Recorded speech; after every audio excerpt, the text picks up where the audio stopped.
detail. You can find the petition at frc.org/religious-test.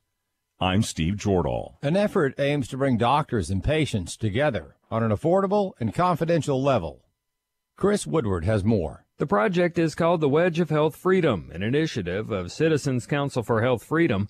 Twyla Brace is president and co-founder of Citizens Council for Health Freedom and says the wedge takes us back to the way healthcare was before insurance companies. Patients paid their own bills to the doctors. The doctors didn't sign any contracts with health insurers, and so there was no interference and there was affordable care. The Wedge has a website in which all of the doctors who are cash-based, they accept cash, check, or charge. They don't accept Medicare. They don't accept health insurance. That's where the patients can find those doctors, and that's where the doctors can be found by patients. According to Brace, running things through a health insurance company only makes things unaffordable. That allows interference from outsiders, and that's where a lot of the consolidation and lack of choice is coming from. Consolidation is on the rise, with a few insurance companies wanting to merge in recent months or years. Even retailers have thrown their hat in the ring. CVS, for example, purchased Aetna last year. Meanwhile, Walmart may be looking to acquire Humana. I understand why this consolidation is happening. I understand why Walmart would like to buy Humana. But I think the problem is that the more consolidated everything becomes, eventually the more expensive it all becomes and the fewer choices there are. I'm Chris Woodward. And U.S. builders broke ground on more apartment buildings last month, pushing up overall home construction 1.9%. The Commerce Department says housing starts rose in March to an adjusted annual rate of 1.32 million, driven by a big 16% gain in apartment buildings. American Family News is available online at onenewsnow.com and download the One News Now mobile app. I'm Rusty Pugh.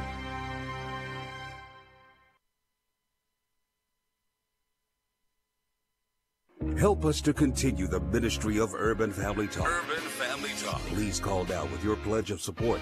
Call 800-326-4543, option 2. Pledge $20 a month or more, and we'll send you an Urban Family Talk t-shirt. Then you can be a walking billboard to help others find our station and the love of Christ with Urban Family Talk. That number again, 800-326-4543, option 2. And thank you for listening to Urban Family Talk. Welcome to Stacy on the Right with your host, Stacy Washington. I'm amazed at how few people have stood up and said this place is completely, it is a swamp unto itself. We haven't heard that from the rank and file. We haven't heard that from lawyers. No, Trump was right about the swamp, and we're seeing it like I never imagined it. I also suspect, I think Mueller was trying to get himself fired by that raid on Michael Cohen's office. It really is outrageous, particularly because, I mean, for one thing, it proves, I guess there's no Russian collusion. Now the special prosecutor is going after Stormy Daniels. It's okay, ignorant. you got nothing. Let's be candid. This is absolutely the most ignorant special counsel one could imagine. And the partisan hacks that he assembled into his little posse of collusion seekers. Yes. I mean, it's just I don't know if he's ignorant, but he is definitely something worse and more frightening than that is, and that is he's going for his reputation. He can't go to MSNBC and say, sorry, there was no Russian collusion. He can't. He loves the accolades, and clearly James Comey does. They are going for approval. Wow. So that was Ann Coulter on Fox News talking about the total craziness. It's just, this is what it looks like when a narrative completely falls apart and people begin to cast about and realize that they have nothing to hold on to undergird and support their previous assertions of wrongdoing. And so now they just have to find something, anything. And that's what we're watching right now unfolding in Washington as it's clear the president is not guilty of collusion. He said there was no collusion. There isn't any. And now what are they going to do? Welcome to the show, everybody. Stacy Washington, host of Stacy on the Right, here on Urban Family Talk at American Family Radio. And it's Share-a-thon. It's one of the most special times of the year. So we need you. We need you to call and give a pledge, $20 a month, to support the ministry of Urban Family Talk. And that is less than the cost of 1 cup of coffee per day. So it's not exorbitant. It's not crazy. You get a free t-shirt out of the deal, an Urban Family Talk shirt. And you also get to know that you're partnering with a ministry that we're reaching into the lives of people across the country with truth and empowerment and God's word, the message of hope. And it's something that we're privileged to do. Such a blessing to be able to serve in this way. So I'm going to give you the number. It's 1-800-FAMILIES, option 2, 800-326-4543, option 2. Pledge $20 a month. You get the t-shirt, and we will be so grateful to have you along with us. So today on the show, we have lots to get into, no different than any other day. We just heard Ann Coulter talking about Mueller trying to get himself fired using the Cohen raid because he needs to impress the media. And then we also have Chris, not so much. He's really been flip-flopping back and forth. He's an enigma. He's difficult to pin down. He does have a strong friendship and loyalty for President Trump. And so he's been kind of straddling the ideological baseline and kind of, he's a liberal, but he's also, he's against guns, but he's perfectly fine with talk about immigration. And so there's been some interesting comments from him. So we're going to get into some of that in hour 2 and talk about the political decisions that have been made, even though James Comey says they're apolitical, they're political decisions that have been made that have really reached into the American psyche, because we're talking about all of us have at one point or will at one point use the services of an attorney.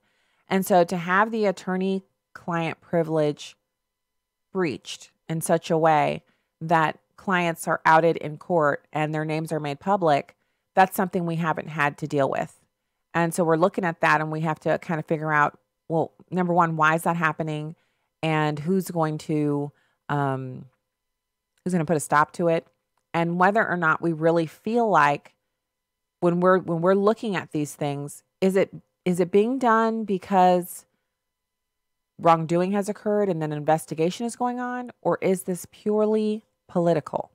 Is this an issue of politics jumping in and usurping the rule of law? So we'll see. We don't know, but we'll see. And it just puts me in the mind of course, I always promote this book on the show. It's called The 5,000-Year Leap, A Miracle That Changed the World. And it talks about how our government was founded, how we became the United States of America. And in part 2, he talks about the founders' basic principles, 28 great ideas that changed the world. And the first principle in this book that the founders considered is that the only reliable basis for sound government is just human relations and natural law. So that's the basics right there. When the founding fathers were looking into what kind of that we're going to get some real understanding here. So first of all, what are Cicero's fundamental principles? To Cicero, the building of a society on principles of natural law was really simple. It was nothing more and nothing less than recognizing and identifying the rules of right conduct with the laws of the supreme creator of the universe, which is God. And history demonstrates that even in those nations sometimes described as pagan, there were sharp, penetrating minds like Cicero's who reasoned their way through the labyrinths of natural phenomena to see behind the cosmic universe as well as the unfolding of their own lives. The brilliant intelligence of a supreme designer with an ongoing interest in both human and cosmic affairs. And that's a very lofty way of describing God. And so the fundamental presupposition of natural law is that man's reasoning power is a special dispensation of the Creator. I mean, is that kind of exciting? I find that kind of exciting. So you've got this reasoning power that comes from God, and it's closely related to the rational and reasoning power of the Creator himself. So formed in his image, so it follows that we would have minds that are like his in their ability to reason and understand our surroundings. So Jefferson, one of the founding fathers, called the laws of nature and of nature's God. He called these things in the Declaration of Independence. So I want to talk a little bit about the major precepts of natural law that were so profoundly impressed upon the founding fathers that they decided to give us this form of government. And the reason that I want to do that now is because I feel like we're watching the degradation of the underpinnings of a good society, which is that we have a strong investigative body that smacks down and puts down criminal enterprise. That's the FBI. That we have the Department of Justice that prosecutes offenders and brings justice to victims and incarcerates and punishes wrongdoers. You have the elected or legislative branch of government where people work on behalf of constituents who have given them the consent of the governed. And you have the executive, which is the presidency, and all of the cabinet members and those that operate at his purview. And then you have the judiciary, where you see matters of law that rise to the level of the Supreme Court, and that Supreme Court, without looking to their own personal preferences, without considering whether or not they themselves would have relatives who are illegal immigrants or any of that stuff, none of those things come into play, that they only abide by previous Supreme Court precedent and the law and the intent of the Constitution. And when these things work together, we have the envy of the entire known earth, which is the United States, a form of government in which it is no respecter of persons, but it is a nation of laws. And I believe that we're watching the degradation of that. The raid on Comey, and we'll listen to some audio later in the show from other people who have ideas about why the raid had to occur, why the raid was pushed forward, and why it was allowed to occur, and what it does to further undermine the American people's trust in the judiciary. But we need to understand a few basic precepts first. So natural law is eternal and universal. Cicero defines natural law as true law. Now here's a quote from him. True law is right reason in agreement with nature. It is of universal application, unchanging and everlasting. It summons to duty by its commands and averts from wrongdoings by its prohibitions. It is a sin to try and alter this law, nor is it allowable to repeal any part of it, and it is impossible to abolish it entirely. So he's speaking to the innate right and wrong. So, of course, we're humans and we're sinners, and our natural condition is the depraved condition of the human heart. But it's that same human heart that recognizes when there's something wrong. You can see it with children when they'll say, "Oh, that's not fair. What he's doing isn't fair," or "he's breaking the rules." And so children at the very youngest of ages, that's not yours, that's mine. Now, aside from toddlers who believe that everything that is laying within their eye view is theirs, most children understand those basic concepts, and they understand when someone is being unfairly punished or when someone is getting away with things. And that's what Cicero is referring to, that we all know right from wrong. So we cannot be freed from its obligations by a Senate or people. We need not look outside of ourselves for an expounder or an interpreter of it. And there will not be different laws at Rome and at Athens, or different laws now than in the future. But one eternal and unchangeable law will be valid for all nations at all times, and there will be one master and ruler, and that is God, over us all, for he is the author of this law, its promulgator, and its enforcing judge. Whoever is disobedient is fleeing from himself and denying his human nature, and by reason of this very fact, he will suffer in the worst punishment. Now, these are the words of Cicero. But the founding fathers studied Cicero in order to create the government that we have. And so to the founding fathers, as well as to Blackstone, John Locke, Montesquieu, and Cicero, this is a monumental discovery, because the American founders repeated this often. The law of nature, or nature's God, is eternal in its basic goodness. It is universal in its application. It is a code of right reason from the Creator himself. It cannot be altered. It cannot be repealed. It cannot be abandoned by legislators or the people themselves, even though they may pretend to do so. And so what am I saying here? I'm saying that even though some judge gave a warrant authorization to break the seal of attorney-client privilege between President Trump and Cohen's other clients, it remains wrong. And so a judge giving credence to it does not alter the wrongness of the act. The fact that people now sense that they now must also distrust this district court in lower New York is a result of this action that they took. And as we see the degradation continue to flow in this case where they can't find collusion on the behalf of the president, they can't find him actively working with Russians to subvert the election results in the United States or to impact them. So they have to find something else. And in doing so, they will continue to tear down the pillars and foundations of the American way of life. This is a serious time we're in because we're watching this unfold before our very eyes. So we'll be back with more on that. We'll have our guests as well.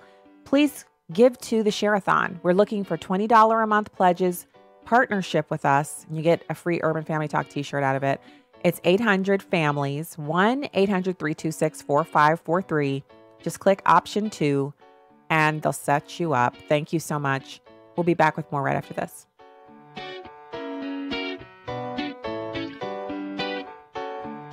The influence of media is so very powerful over a person. American Family Association and the family of Anna Bright want to warn you about the Netflix program 13 Reasons Why. I really feel in my heart with all my soul that that show contributed to her passing. After binge-watching Season 1 of 13 Reasons Why, 14-year-old Anna Bright committed suicide in the same manner depicted on the show. To portray suicide, first of all, as an option is not a good thing.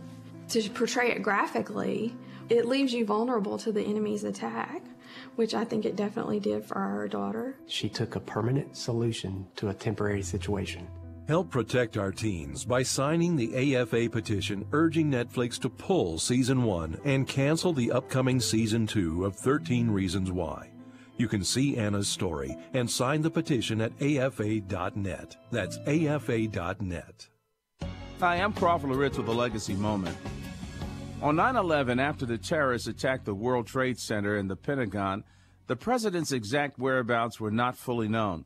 In fact, Vice President Dick Cheney was taken to an undisclosed location. It was for safety and security. You know, during times of uncertainty, we all need a place to retreat. For years, there's been a special place I've gone from time to time to get away from the distractions, pull back and say, God, what do you want me to do? In 2 Samuel chapter 5, verses 17 through 19, David found himself in such a place. He was the new king over Israel. Verse 17 says, when the Philistines heard that they had anointed David king over Israel, all the Philistines went up to seek out David. And when David heard of it, he went down to the stronghold.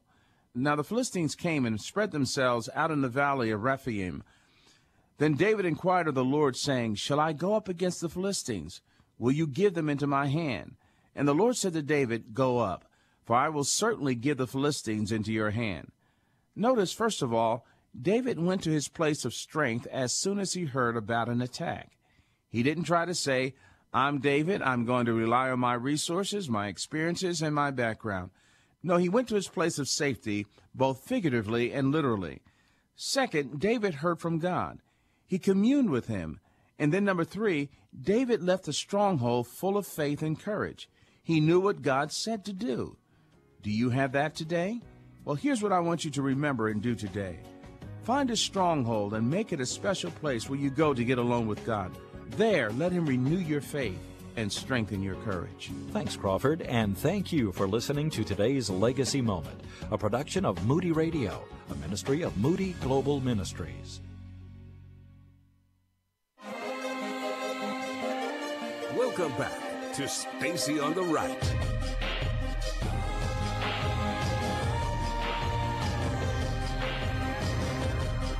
Welcome back to Stacy on the Right on Urban Family Talk and American Family Radio here on our Share-a-thon week. We're so excited about the opportunity to have you guys partner with us at $20 a month. And we just want you to call the number and get that going. 800-326-4543 or 800-FAMILIES, option 2. Just call that number, pledge the $20 a month, get the t-shirt. Bam, bam, boom. You're done. All right. Thank you so much for doing that. Right now, it's my pleasure to welcome frequent guest of the program, Chris Pandolfo. He's a staff writer for Conservative Review.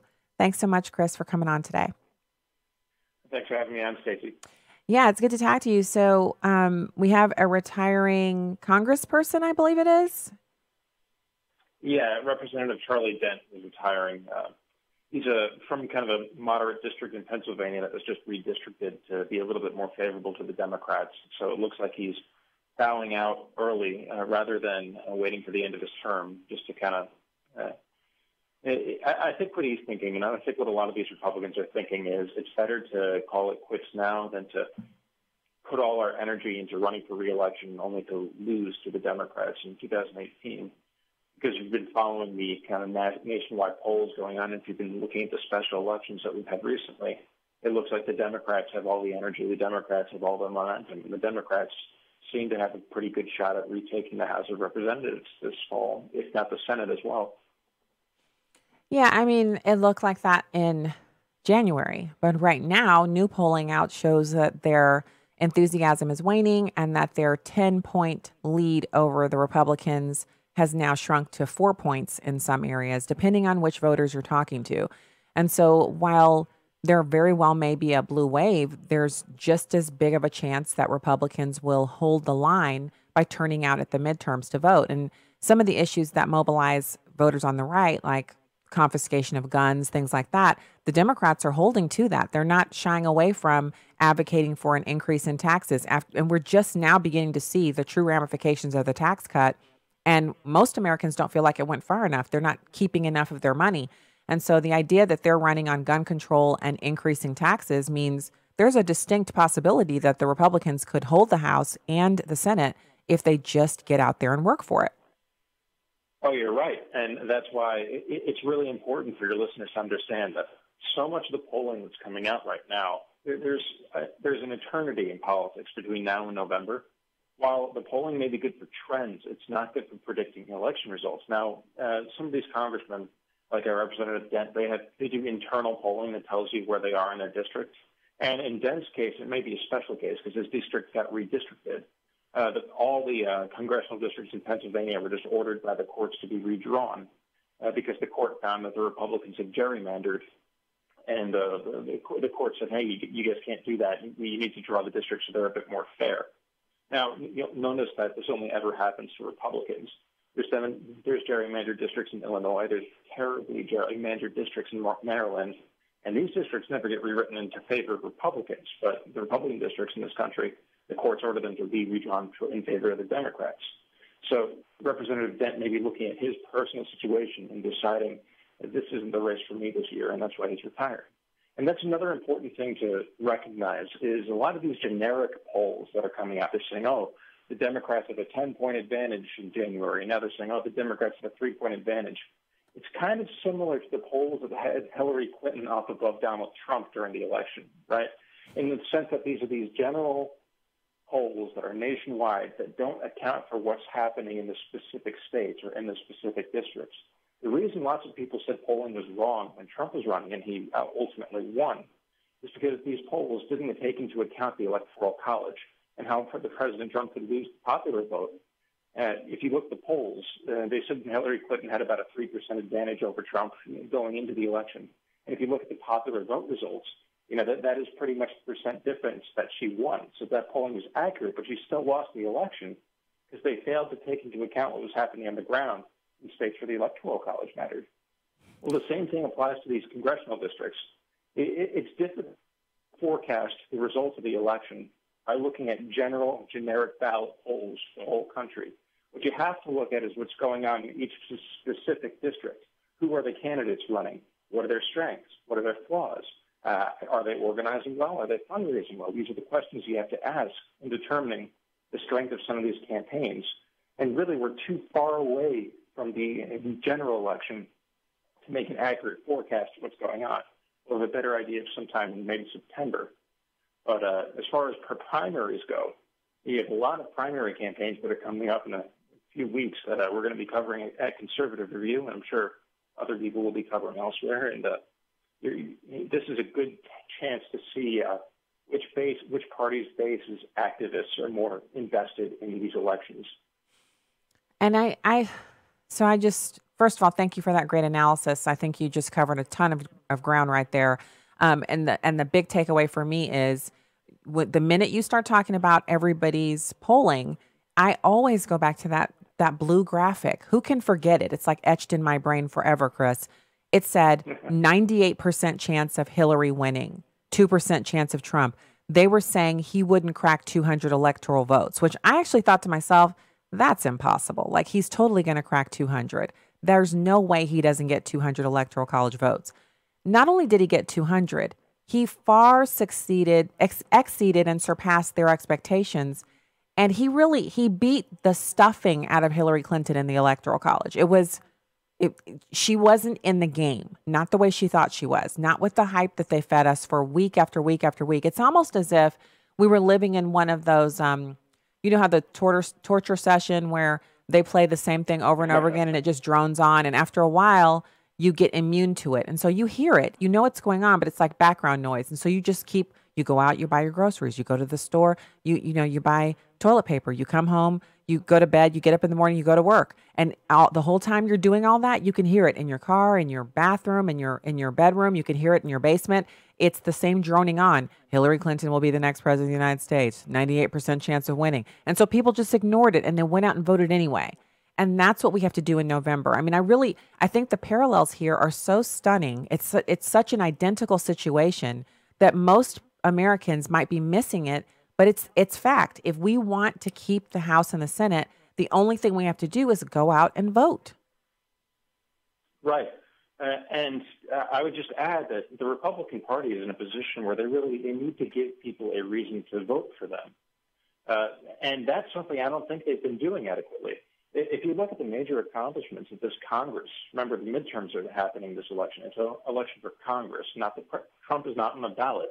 So a lot of the people who came out to support Donald Trump, they're not going to be there in the midterms. It's very much a more localized situation, a localized election.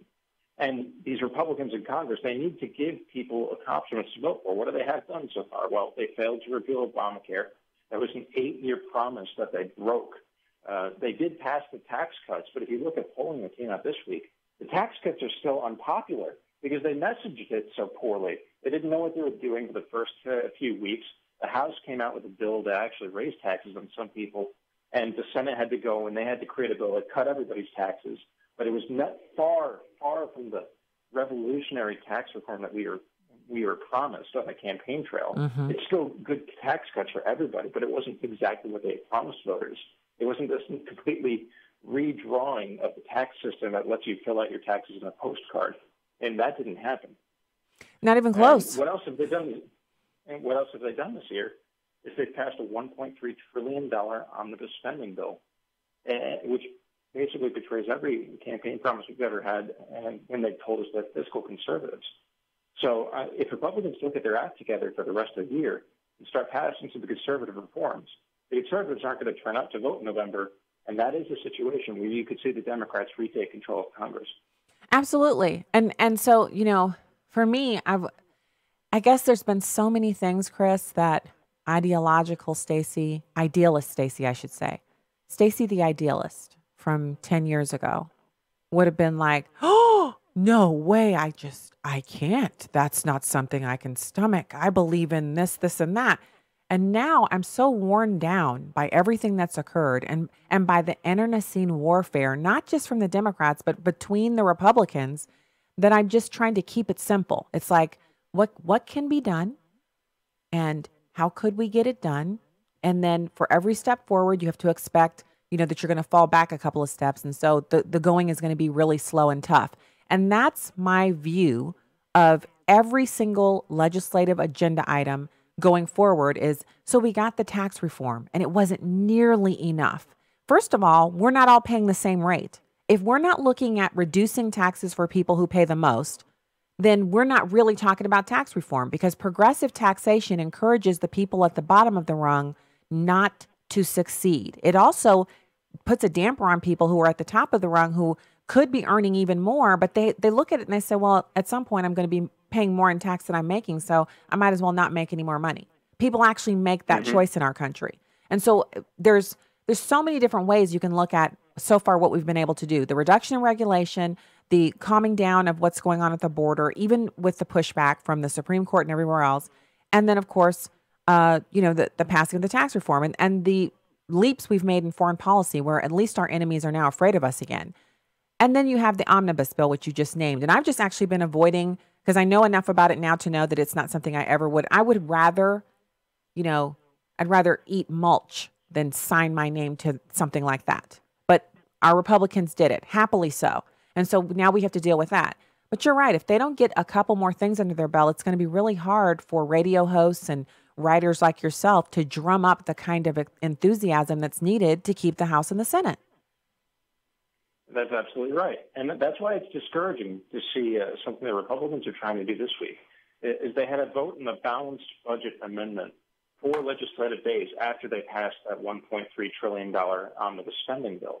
And so you see there's a mix, they're sending mixed signals to voters. On the one hand, we're fiscal conservatives, we support balanced budgets. On the other hand, we're going to run up the national debt by $1 trillion. On the other hand, then we're going to pass a balanced budget amendment, but we know it's never actually going to become part of the Constitution because we don't have the votes in the House to make it pass so. We don't have the votes in the Senate. So it's really what they're doing is they're virtue signaling on the one hand, and then the things that they're actually accomplishing are not good for conservatives because they're not conservative policies. If you believe that conservative policies are good for the country, well, then you have to say, well, what they're doing is not good for the country because what they're doing is right now is not conservative. And if they don't act like conservatives, if they run as conservatives and they get into office as conservatives and then they don't do conservative things in office, conservatives are going to look at that and say, why did I vote for you? What's the point? Why am I voting for Republicans and getting watered-down liberalism when I can have the authentic thing this November? And that is a recipe for how Democrats take control of Congress. That is why you see a string of special elections in districts that Trump won. In Pennsylvania, where Connor Lamb defeated Rick Saccone. Connor Lamb was the Democrat, Rick Saccone was the Republican. It was a district that President Trump won by 20 points. And the Democrat holds an upset victory there because Republicans don't have a message to run on right now. And if they don't pass things, if they don't fund the border wall, if they don't defund sanctuary cities, if they don't defund Planned Parenthood, if they don't start taking up things that are easy, common sense pieces of legislation to take up. The House passed the REINS Act, for example. The REINS Act is a great bill that limits the power of agencies to pass new regulations without congressional oversight. That should be voted on in the Senate. The House passed it last year. The Senate hasn't taken it up. And so it's just the leadership of the Republican Party is not doing the things that they need to do in order to get people to support the Republican Party this November. And if they don't do that, it doesn't matter if you like Trump. It doesn't matter if you hate Trump. It doesn't matter what Trump does. He's not going to be able to rally people in this country to go vote for Republicans. Well, and I think so you talked about Connor Lamb. The other thing about that election that really disturbed me was that Connor Lamb, so he's a veteran, so he's not afraid of guns. He's not a gun grabber per se, right? He's more of that, let's take your gun rights incrementally, a drop at a time. We'll take your gun rights slowly. That's what kind of gun grabber he is. He would never come knock on the door and take it by force, but he'll first do a little bit of universal background checks, and then he'll get around to a little bit of banning of this kind of a weapon and banning of that kind, and then he'll get around to a little bit of registration, and he'll inch and he'll pinch, and by the time he's in his 5th term, we have certain guns you can't buy in America anymore, and certain types of ammunition that you can only buy if you have some kind of special stamp and all that stuff, and he still won. And the thing that he did was he moderated his positions. He's a Democrat, and this is just the way I see things right now, watching the Democrats as they begin to truly uncover and unmask themselves as Marxists and total fanatics for ultra command and control over people. is that Connor Lamb, if he's claiming to be a Democrat, because he could have said, I'm a moderate Republican. I'm moderate on social issues, but I'm bedrock on, fiscal issues, and et cetera, et cetera. But instead, he chose to affiliate with the Democrats, which means he's a Democrat. And the Democrats stand for unfettered abortion, no budgets, no borders, all that stuff, which means he just made himself sound pretty. He lied to those voters. And that, to me, is a solid red area because they voted 20 points over for President Trump. So that means those people were ripe for more messaging from the right, more, hey, look, this is what we've given you so far. This is what we'll give you. Come on, let's keep the seat red.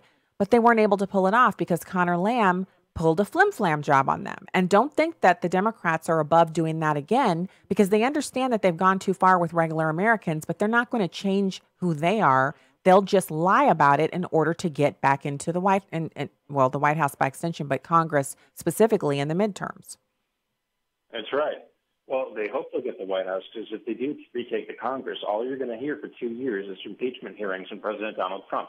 And there's no chance that Congress, under Democrat control and Trump presidency, actually gets anything significant done, anything of substance done. It'll be impeachment 24/7.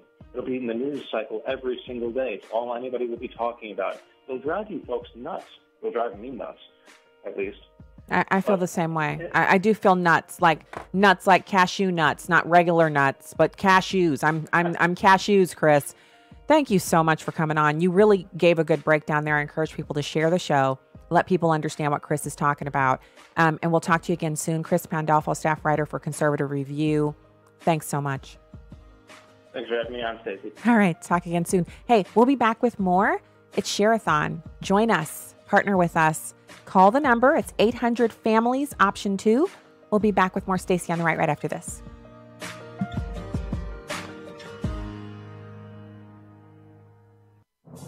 What does it take to be a sports success and a team player? Here's Pro Football Hall of Fame coach Tony Dungy with today's Uncommon Moment. Every team has an unsung hero. For the Oakland Raiders of the 60s and 70s, that hero was Jim Otto. Otto played at the unglamorous, thankless position of center on the team's offensive line. He played in 308 consecutive games, the most in Raider history. But his incredible toughness came at the expense of his body, including 8 knee replacements since he retired. Philippians 2 says, value others above yourselves, not looking at your own interests, but to the interests of others. Jim Otto was the consummate teammate. He played hard on every snap and received very little glory. He helped everyone around him play at their best. Tony Dungy, best-selling author of Quiet Strength and the Uncommon book series. Discover more at CoachDungy.com. Abraham Hamilton III. God put us in this world at this time to be salt and light. We don't fold because of the darkness that we're facing. This is not the first time in the world's history that it's gotten dark. God has called you and I to be his ambassadors, even in this dark moment. Tune in to the Hamilton Quarter, weekdays at 5 p.m. Central on Urban Family Talk. American Family Coffee is coffee with a cause. Not only is it a delicious way to start your day, but it can also wake you up to the idea of supporting the American Family Association through a product you'd normally buy anyway. And you know, there's almost nothing as wholesome and basic to American culture as a good cup of coffee. Choose from morning blend, evening blend, and everything in between. Get your American Family Coffee and support the American Family Association at afastore.net. Life is never picture perfect. Human beings come in all different shapes, sizes, colors, and abilities. No matter how much we plan, no matter how much we think we're prepared, the unplanned happens all the time. It's how we respond to the unexpected that shows our true humanity. But many do not see the value of every human life. Too many are willing to discard those who don't fit the picture of perfection. Abortion destroys the chance to love and to be loved. We never know what will fill the frames of our lives, or how empty those frames can be when we allow exceptions. Every life is a gift. Learn more at www.radiance.life. This is Stacy on the Right on Urban Family Talk. Let's look at this question from George Stephanopoulos about why he decided not to impanel a grand jury. And to those who say you should have brought Hillary Clinton before a grand jury? We would prefer, with a subject of investigation, to do an informal interview. A lot more flexibility there. They're still required to tell the truth. Mark, I'm just curious, I'd love to follow up on that question and say, what kind of flexibility did you get from not putting her in front of a grand jury? Well, look, I think his statements, his interviews are quite mystifying. I think he has to defend against people from the Hillary campaign saying he sabotaged that, from the Trump campaign he sabotaged that, and he just believes he had the hubris to make these decisions on the basis of politics, polls, his own standing. Remember, Hillary would presumably have been his incoming boss, and I find now he has completely blown the credibility of the FBI in this book that he has issued to make millions of dollars here, not just in the public interest. It's really quite shocking. Welcome back to the program, everybody. That's Mark Penn, and he was on TV talking about this idea that we can use elections to get rid of people that we don't like. And so, it takes a little bit of soul searching. And I spent some time today just thinking, I actually kind of, how you're working on something and then you stop for a second. And as you're thinking, you look away from the laptop and then you really kind of go down a rabbit hole of thought. And I thought about all of the different times that I wished just to myself, not publicly, but I just wished to myself that Barack Obama wasn't the president. The things he was doing with abortion, his partnership with Cecile Richards.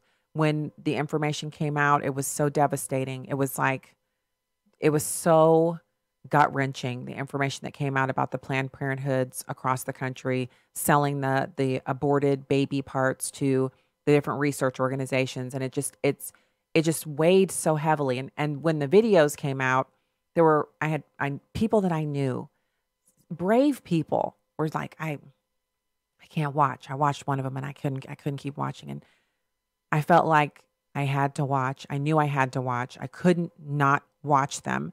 It's like the reaction that some people had in Germany when the Holocaust was going on. They knew something was terribly wrong, but it was so frightening to them. It broke into their norms and it completely obliterated what they thought they knew. And so it took them by surprise. And some people, many people in Germany, they just looked away. They just acted like they didn't know what was happening because, I don't know if they thought they would break or they thought it would, mentally incapacitate them, but they couldn't deal with it. They refused to deal with it. And I felt like, I've been to Auschwitz before. I grew up in Germany and we've been there to that place. It's in Germany. Germany is one of the most lush green places on the face of this planet. And that's saying a lot because goodness knows our earth is just completely, there's so much variance in the vegetation and there's so many green, lush places on this planet. But Germany is one of those spots where the green is more green than any green you've ever seen before, and the grass and everything about it. And in the middle of that, where Auschwitz is located, it's like someone came in and took a dirty paint cup or a coffee cup and had some coffee remnants left in it, and they mixed some dirty gray paint and they just painted over everything. And so the field trip that we took, we had family on the field trip with me on that day. And I remember someone asked the tour guide, "Is it always gloomy here?" And she said, it's weird because she said, I live a couple of towns away. And she said, it does feel like whenever I'm here, it's overcast. I was like, that's impossible. It has to be sunny here sometimes. She said, yeah, but it does never feel sunny or upbeat here. It just doesn't. It's hallowed ground. And then she talked to us about the concept of hallowed ground. And I remember walking through there and it's quiet. It's not library quiet. It's quiet like something horrifying has happened here. And the ground won't let you forget it. You can't just walk around there and kind of, skip through there and talk upbeat. You just can't. And so I remember that. Once you've been, you never forget. You never forget going there. And I remember when the videos came out from David Daleiden and the Center for Medical Progress, and they were just like every couple of days he'd drop a new video. And I remember one of the days I had a bunch of text messages. My phone was like buzzing off the desk from people. They're like, it's another video. I can't believe what's in the video. And people were like, I can't watch. And I read through the text messages, and then I just let out a deep sigh. And I thought about the fact that America had elected a man who said that if a baby is born alive because the abortion didn't work properly, and there's a living, breathing baby on the table, that it was above his pay grade to decide whether or not that baby should be allowed to live or should be placed in a basket or a waste receptacle and allowed to starve to death, cry itself to death, suffocate, whatever. This man said that. So there have been many times during his presidency where the weight of what's going on in this country, I thought to myself, this isn't the man for this. Yet, I thought that he did things that were impeachable offenses. Benghazi, the gun running, there were things to me that he should have been brought to account for, but the Republicans wouldn't do it. And so instead of appointing a special prosecutor or anything like that, we carried on under the leadership of Barack Obama. Now, the right kicked up a lot of dust. There was a lot of op-eds, a lot of things were written, a lot of things were said. I don't agree with all of it. The personal attacks and the ad hominem, I don't agree with that stuff. But I definitely agree with fighting him on the policy issues. But is that what this is? Is that what it is when the attorney-client privilege has been broken down between 3 clients and their attorney, Michael Cohen, who may very well be guilty of wrongdoing? I'm not giving him any room. Is that what it is when we see the news media arrayed against President Trump? So much so that there is nothing he can do that's right, when taking the exact same action that President Obama took in bombing Syria for using chemical weapons against their own people. When Obama did it, it was a mic drop moment, ultimate in cool factor, and President Trump is only doing it to wag the dog. That's what I was talking about in the first segment when I was talking about this book, The 5,000-Year Leap, and this whole experiment that we're living in on a daily basis, which is the Constitution of the United States. John Adams wasn't kidding when she said, what did you give us? And he said, a republic, if you can keep it. And that's what we're watching right now. Forces that are so rabid in their hatred of Donald Trump that they can't see that they're tearing down the very foundations of American jurisprudence and the trust of the American people in these governing bodies. Without the trust, then everything breaks down. So he wasn't done, Mark Penn. He's discussing how we must stop using the criminal process to get rid of election winners that we don't like. And we have to stop these, the special prosecutor with this unfettered power who gets to investigate anything he wants and just keep going until he finally can say, oh, I got him on tying his shoes wrong on the 3rd Tuesday of each month. Every other month is, tie him on the right day and he tied him on the left. We got him. That kind of nonsensical, almost, it's like cartoonish. He's supposed to do this and he didn't do it. He thought about firing Comey. That's a constitutional crisis. No, it's not. It's a thought. And so what? Barack Obama thought about a lot of things, and he would go on late night television and talk about them, and nobody thought that was worth impeaching.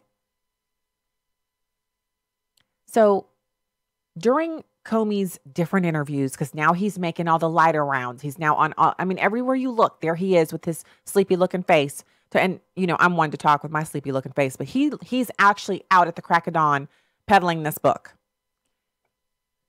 Now, he says he doesn't want to see President Trump impeached. But Mark Penn responds and says, you know what? We're back in the 90s with Monica Lewinsky. It's number 3. Well, look, I definitely think that that quote means that he doesn't really think that there is a case for impeachment. And therefore he's saying, oh, don't impeach Donald Trump, vote him out.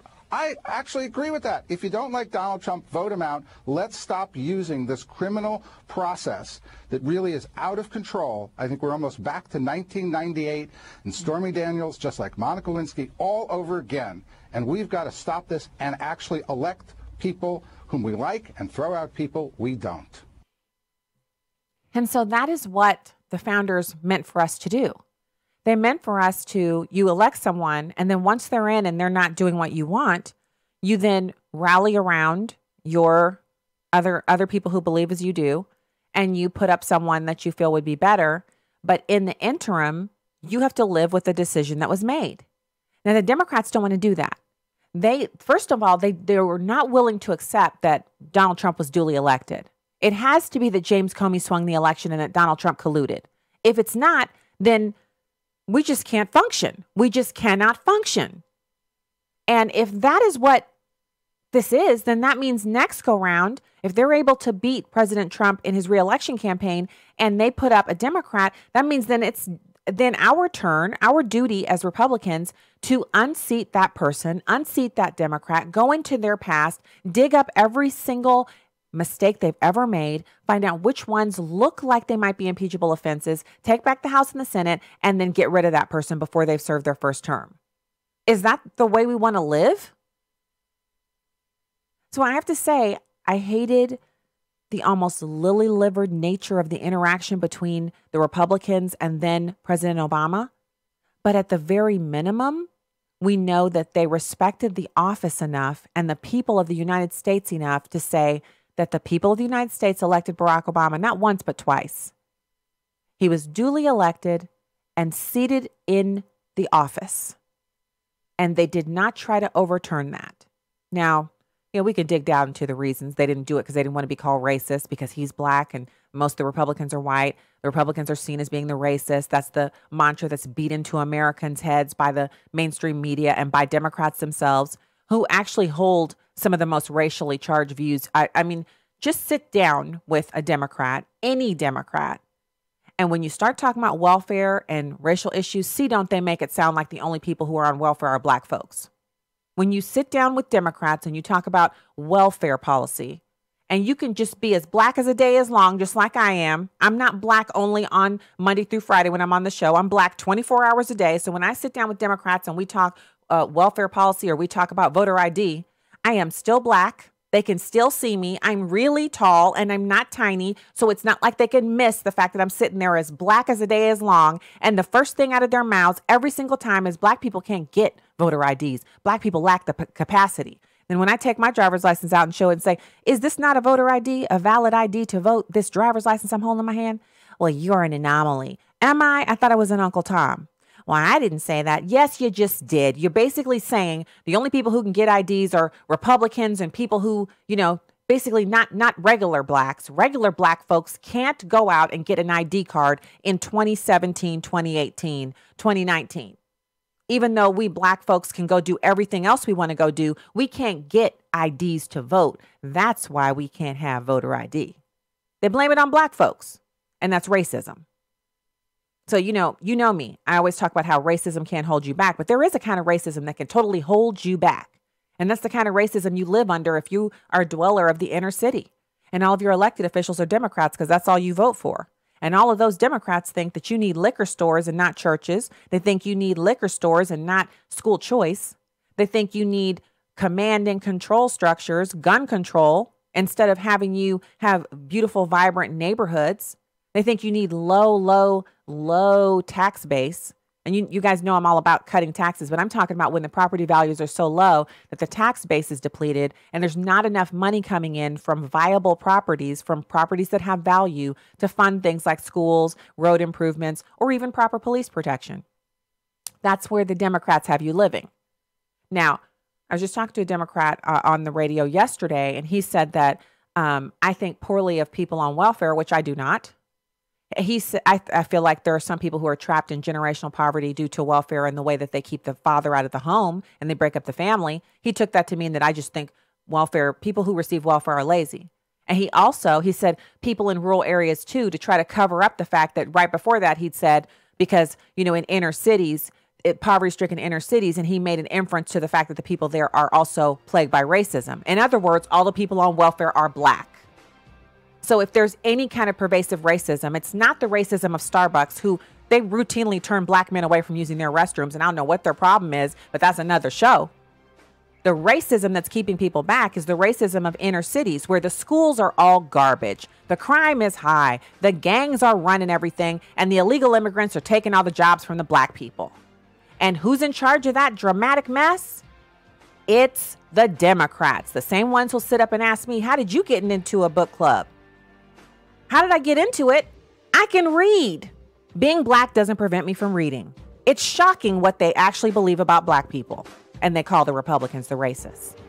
We'll be back with Hour 2 right after these messages. Stay there. Stacey on the Right.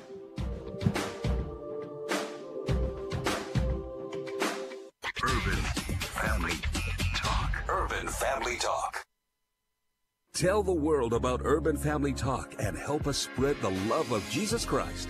Right now, pledge $20 a month or more, and we'll send you an Urban Family Talk t-shirt. Help us help others to live out godly values. Call now at 800-326-4543, option 2. That's 800-326-4543, option 2. And thank you for listening to Urban Family Talk. Truth, wisdom, empowerment. Urban Family Talk, a ministry of the American Family Association. American Family News, I'm Steve Pugh. Arguments are being heard today that could overturn the 1992 Quill versus North Dakota case, which ruled that companies only needed to collect sales tax in states where the business was physically located. South Dakota Attorney General Marty Jackley spoke following arguments, saying overturning Quill will help some small businesses in America, and suggests Congress did not do enough for more than 2 decades to work on the issue. Congress has had 26 years to fix this problem, and it's ultimately the Quill decision that's striking down every state statute, including South Dakota's, no matter how reasonable it is, no matter how non-discriminatory it is. And I just simply ask this court to not leave it up to Congress. It's too important to ultimately act and to be able to put forth a rule like it does in all its other jurisprudence, that if a state brings a statute that doesn't discriminate, is fairly apportioned, has a substantial nexus, and is fairly related to the taxing activity, it ought to be constitutional, and it ought to be up to the states and their state legislatures and their governors to make those decisions. The Supreme Court is expected to render a verdict in June. If overturned, major e-commerce companies could be required to begin collecting sales tax on all purchases. A pro-Israel activist says she is pleased that the government of Ireland has called the Lord Mayor of Dublin to task for his support of the boycott, divestment, and sanctions movement. Chad Groening has more. The Israeli Foreign Ministry is not happy. The Dublin Mayor Michael McDonsha spoke at a recent conference in the West Bank city of Ramallah. The Irish city voted to support the boycott, divestment, and sanctions movement. And Israeli Prime Minister Benjamin Netanyahu blasted Donsha, saying, quote, "I have one message for the mayor. You should be ashamed of yourself," adding evidence published in his book on the Mufti's collaboration with the Nazis during the Holocaust in reference to the images of Hajj Amin al-Husseini, which were reportedly featured at the West Bank Conference. Lori Cardozo-Moore is president of Proclaiming Justice to the Nations. Fortunately, the Foreign Ministry of Ireland has denounced this mayor in Dublin. The fact that this man has come to participate in a conference in Ramallah with these anti-Semites and then legitimizing in a book that he's involved with al-Husseini and giving him credence, this is outrageous, especially on Holocaust Remembrance Day. And Cardozo-Moore says boycotting Israel is not new. If we go back to the Holocaust, one of the first things that Hitler instituted in Germany was a boycott of Jewish businesses. Cardozo-Moore says it was anti-Semitic back then, it is anti-Semitic today. I'm Chad Groening. An anti-gambling organization has set up a Hall of Fame for people involved in the gambling industry. Charlie Butts explains. The organization is Stop Predatory Gambling, headed by Les Bernal. He and his staff have inducted a number of people into its Hypocrite Hall of Fame. Bernal says the list is quite lengthy.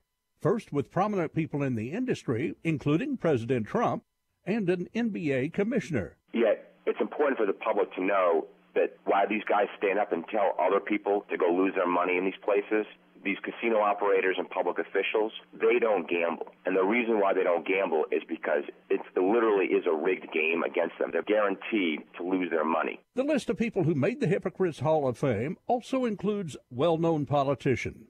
These public officials stand up and they partner with these gambling interests, and they don't lose their own paychecks to these gambling operators. They benefit, they get the campaign contributions, and they get the kind of the political clout that comes with partnering with these powerful gambling interests. But these politicians, they're not gambling either, but they're encouraging their constituents to lose their money. But hypocrites can change, and Bernal wonders if the business geniuses involved in gaming put their genius to work doing positive things for the country, how much better off America would be.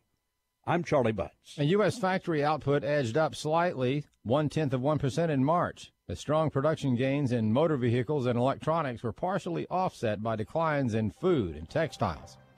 American Family News is online at onenewsnow.com. I'm Rusty Pugh.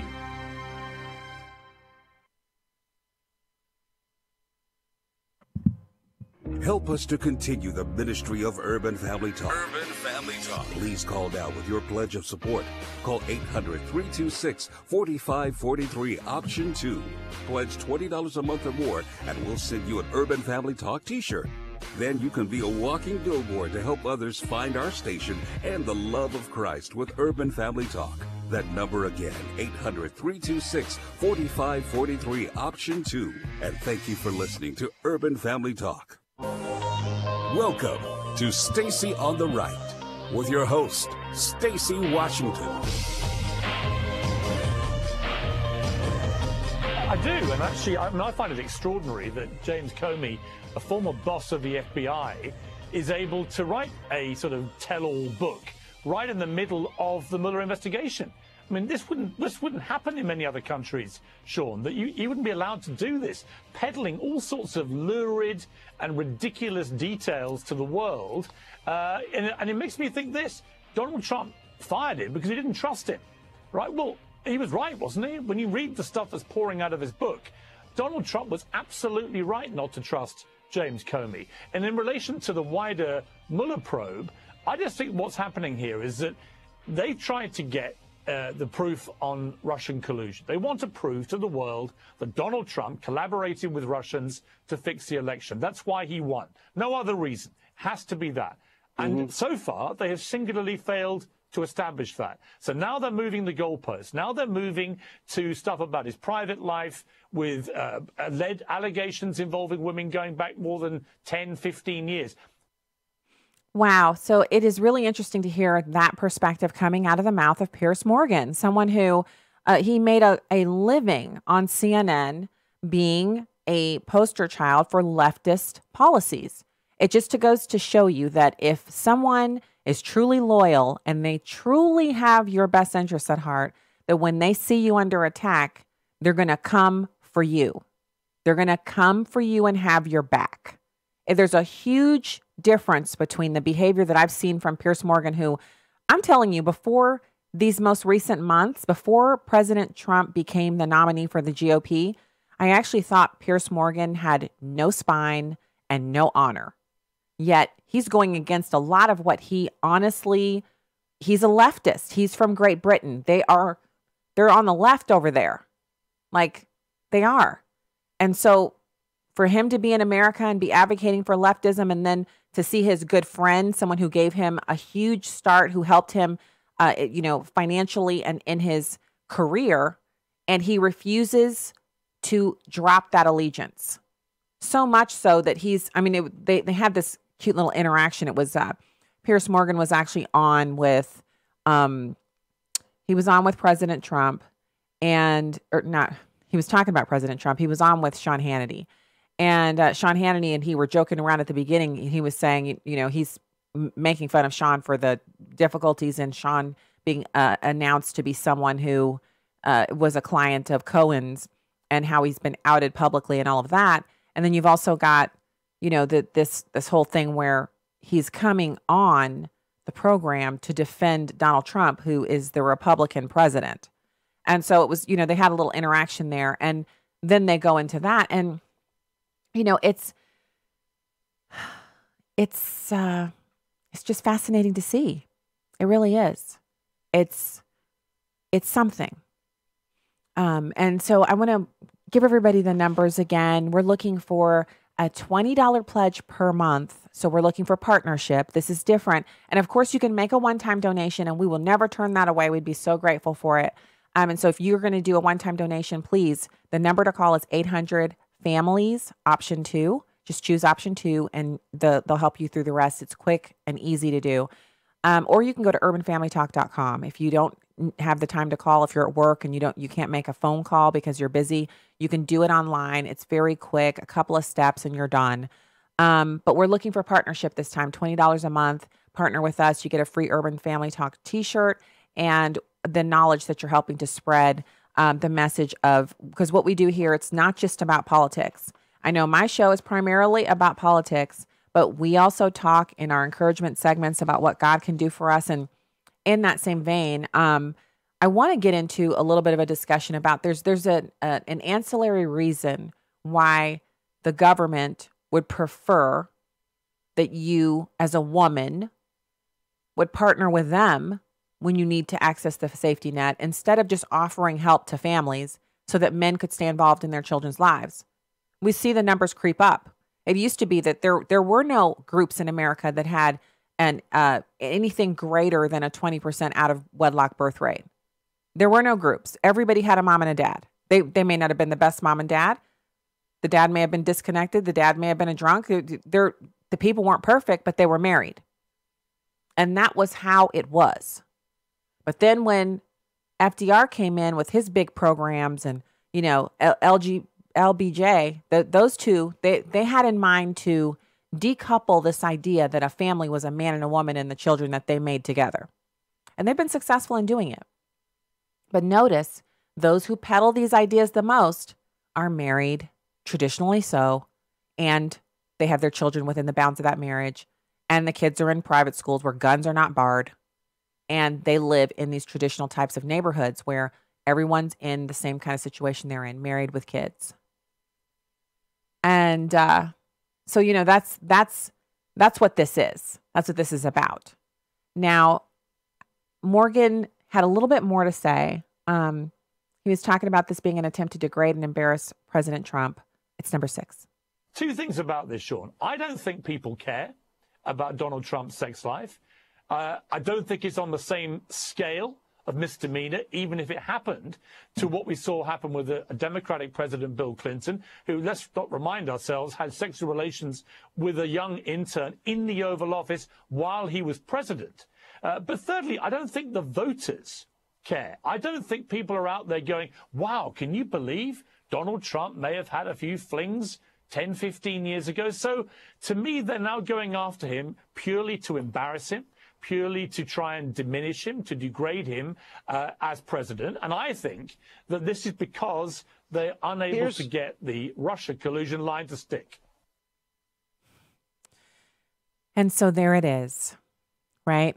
If you're listening to that and you're anywhere but on the hardcore left, you understand that the day for the whole Donald Trump and a bunch of oligarchs sitting around in a cigar smoke-filled room, laughing and patting each other on the back and going, da, yeah, that never happened. Now, he's made some real estate deals with Russians before.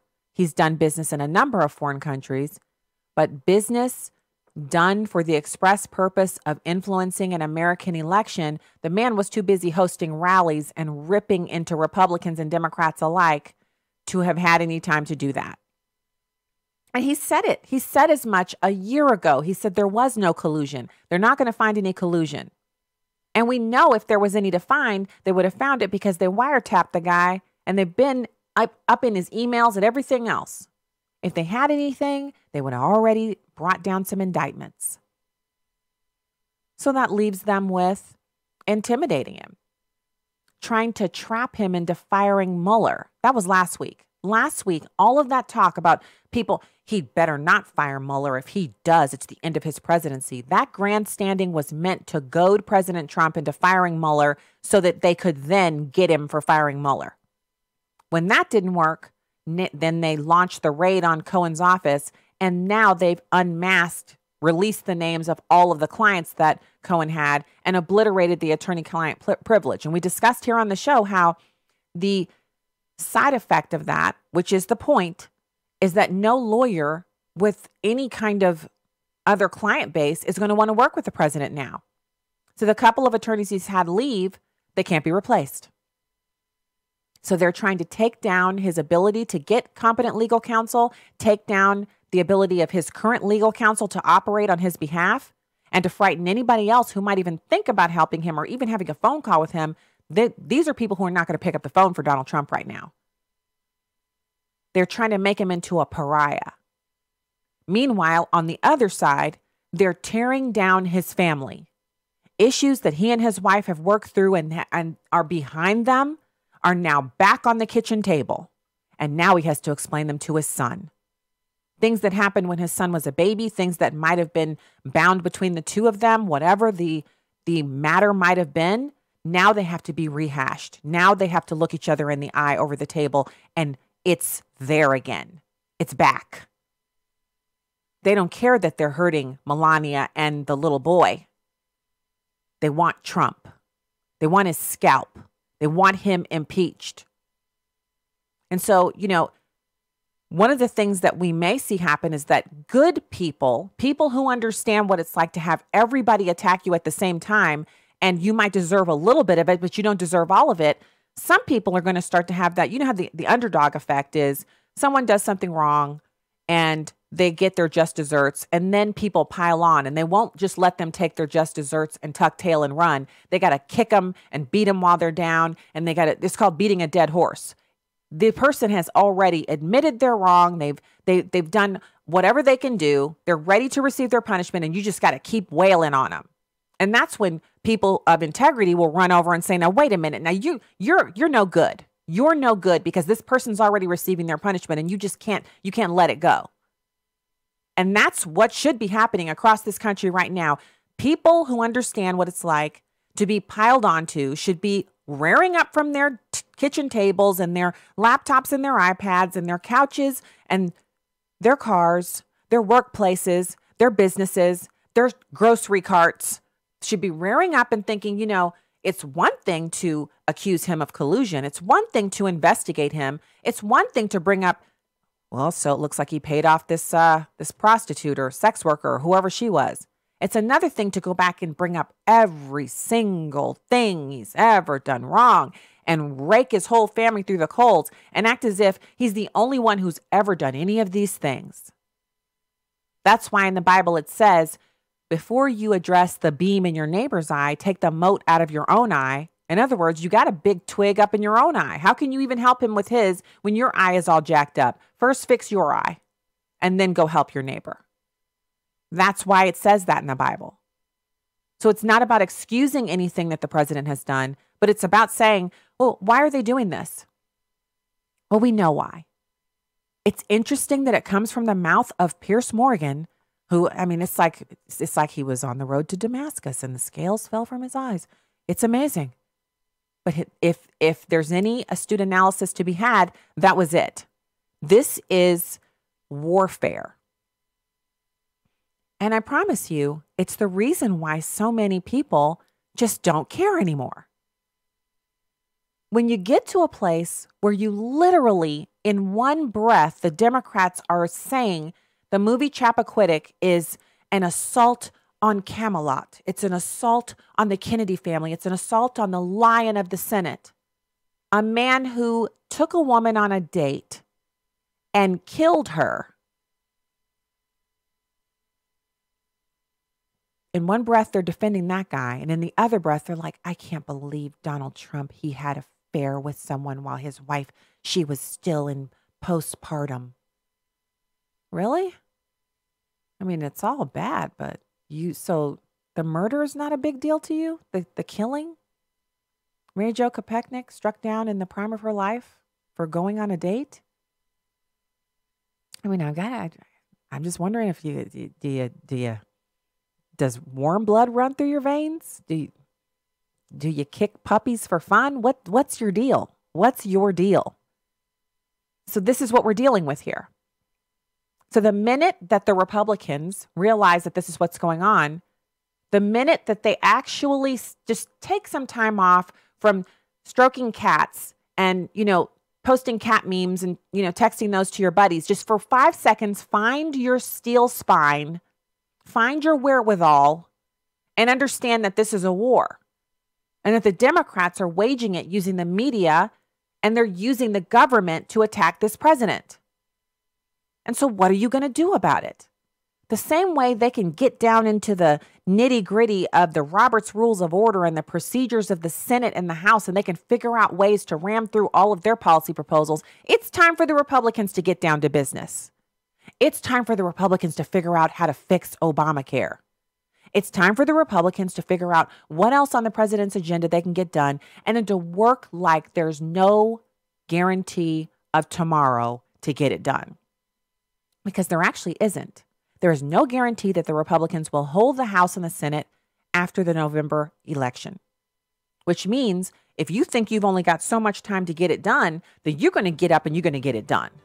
If you think you have from here until eternity to get it done, you'll inch and you'll pinch and you'll tiptoe around and you'll do your cat memes and you'll do a little jig and you'll do a dance. You'll go to bed. What does the Bible say about that? A little eating and a little slumber, and poverty comes roaring on you like a lion. The poverty here is that the Republicans won't be in power anymore. They won't be able to get anything done. I mean, I'm flabbergasted. I can't believe that's the way they want this to go. All right. The number to call to join with us and pledge $20 a month is 800-326-4543 or 800-FAMILIES, option 2. We'll be right back with more.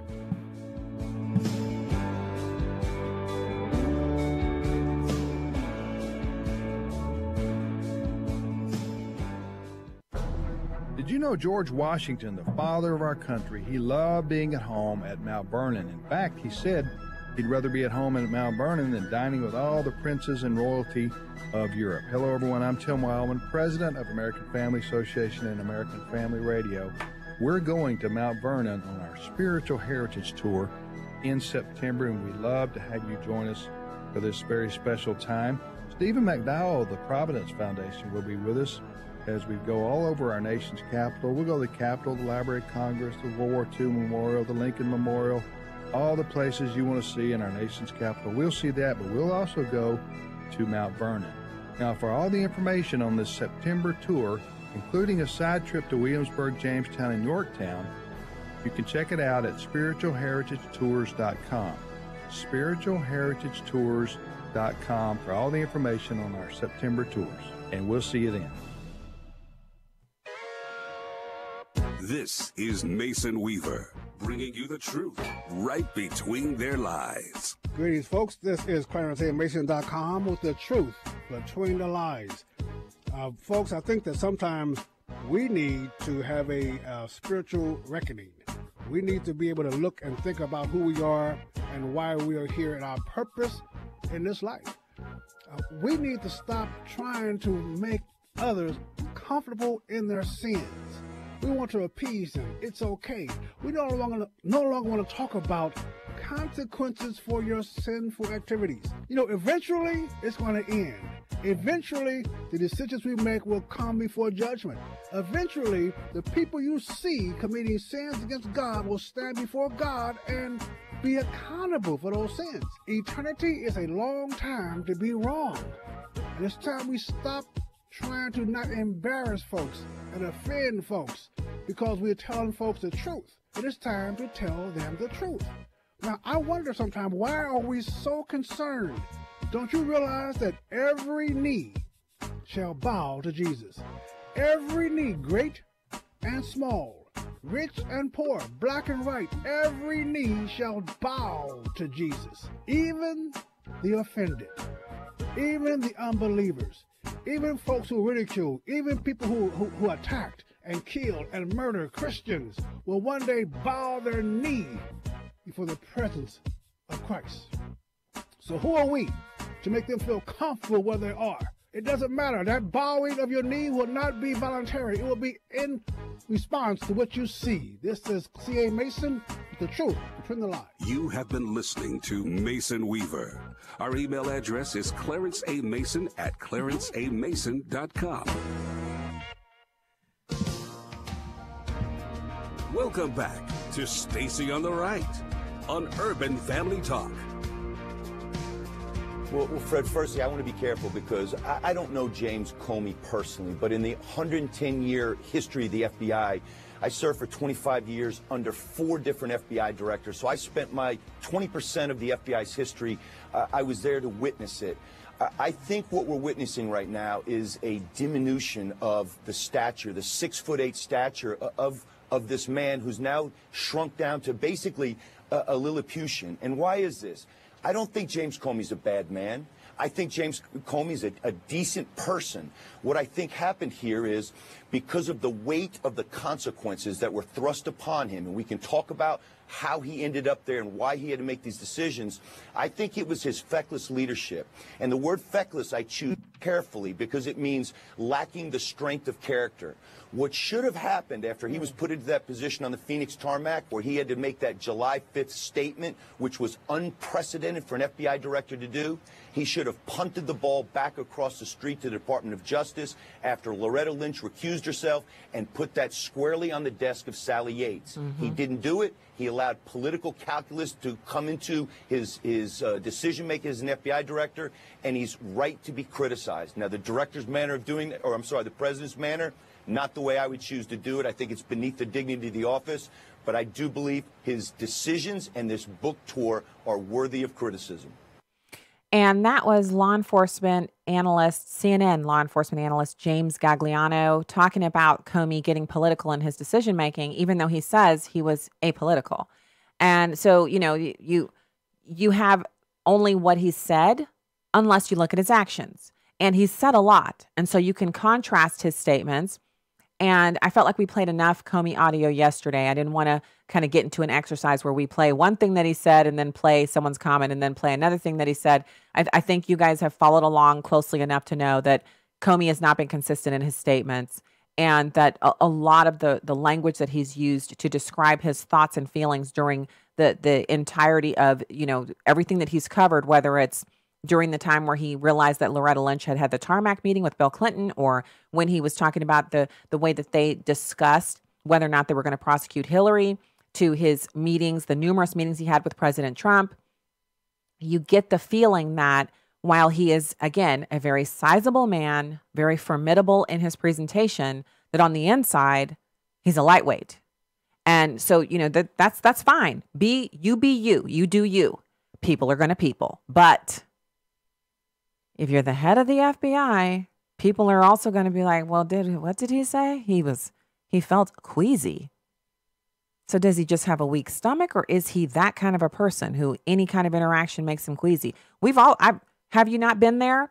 I remember a few years ago, I was going to fill in for a program, my first time ever filling in for a program of that size. And I feel like, you know, I'm prepared, I'm ready, I've done everything I need to do to fill in. And then it came time to actually go into the studio and do it. And we were using studio space at the old station that I used to work for. And so I was there to remote in because I didn't have a studio here at home.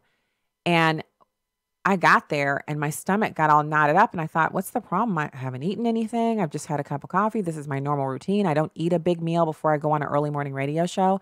And I realized it was nerves.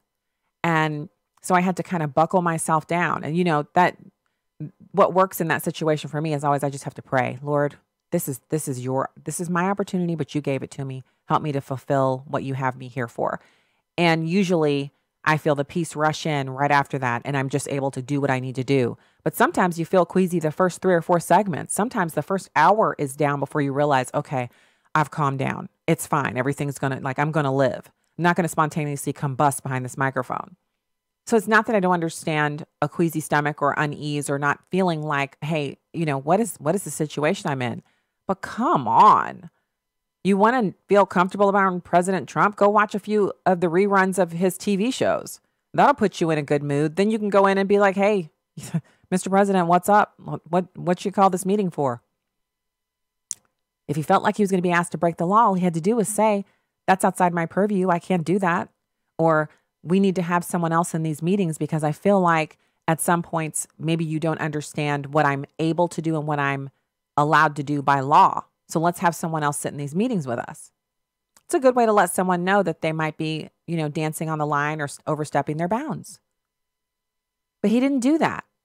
And again, we're not talking about and no offense to Hobby Lobby workers, seriously, but we're not talking about somebody who works at Hobby Lobby here, stocking shelves. We're talking about an attorney who has been in law enforcement for decades, who is now the head of the FBI. Why was it so hard for him to do the right thing? Because he didn't want to. There, I said it. I was going to leave it hanging, but I'm going to say it. So I want to give 2 prayers from one of my favorite go-to resources. You guys know how much I love this book. It is by far, in my opinion, the most important book I've ever read besides the Bible. And I would go so far as to say, and that includes the books I've read by Dr. James Dobson and the books I've read by Thomas Sowell and by Dennis Prager. And those are some heavyweights. This book is the book you need that you can go back to. You can see I have all my little spots that I've underlined and I have my bookmark in here, and I have a few sticky notes in here to help me get from pages to pages when I want a quick reference, which is right now I want to give this to you. So in cases like right now, you might be thinking, well, wow, Stacey, it sounds pretty horrible. Exactly what are we supposed to do at this point? I'm feeling demoralized. Nope. Have heart. Do not feel demoralized. Do not feel as if I'm telling you that all is lost. I'm telling you in the 5,000-year leap about the founders' love of Cicero and how they considered all of the options before they gave us a republic, and how the actions taken by the Democrats and those in the deep state media are eroding public trust in our institutions. Yes, that's true. That's happening. But what can we do about it? Well, we're Christians. We don't just sit around and in the natural and only have that as our recourse. We are seated in the heavenly realm with Christ. We're clothed in white. We are a royal priesthood. We are called to execute the will of God here on the earth. How do we do that? Through prayer. So I have a couple of prayers I want to share with you. And the good news about this is obviously this is a podcast, so you can always come back later if you don't remember the prayer, you don't remember the book, and you can see the book. If you're listening on terrestrial radio, I keep showing the book. When I say the book, I keep, pumping it up on the screen for those who are watching on Periscope, YouTube, and Facebook. And what I'm saying to you is, listen, we have to take action. It's not good enough for us to get riled up and get upset about what's going on. We have to then take action. And our first action, it's not the only action. So I am not saying that all we have to do is pray and then sit back and twiddle our thumbs. We are people of action. But first, we need to go to the source. So there's a couple of prayers in here. And this is in the chapter called, it's Appendix D, Prayers for Victory Over Cultural Strongholds. And those who are in the listening audience who understand what a stronghold is, you can recognize that Washington, D.C. is a stronghold, that it is a stronghold of power and corruption. And we have to pray for that.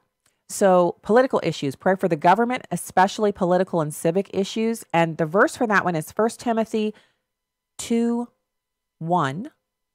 I urge then, first of all, that petitions, prayers, intercession, and thanksgiving be made for all people.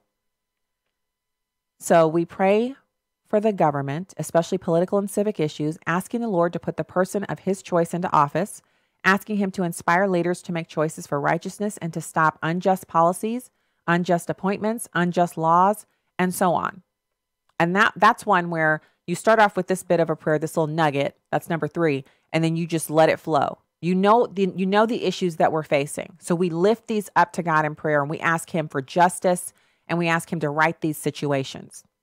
We can pray for economic issues, which is number 4, praying for a greater release of God's power, blessing, creative wisdom, and provision with regard to marketplace assignments, and for an end to these constant economic crises. We can pray for family issues, which goes to the discussion I was having about the racism of the Democrats and the breakdown of the American family.